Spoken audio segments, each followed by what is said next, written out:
ये देखिए काबतुल्लाह की नई तौसी का काम जारी है और यहाँ एक्सीवेटर्स ऊपर सारे सिलसिले भी बन रहे हैं।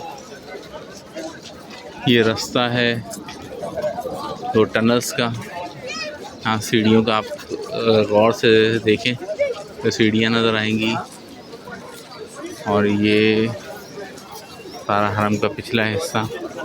ये मरवा वाली साइड है जहाँ हुजूर पाक सल्लल्लाहु अलैहि वसल्लम के घर मुबारक भी मौजूद है पीछे।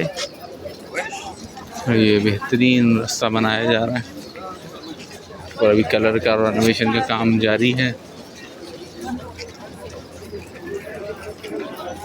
ये देखिए ऊपर भी काम चल रहा है।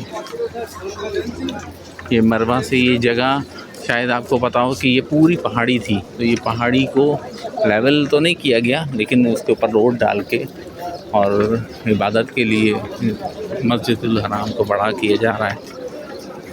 अल्लाह पाक कबूल फरमाए। अस्सलाम वालेकुम रहमतुल्लाह।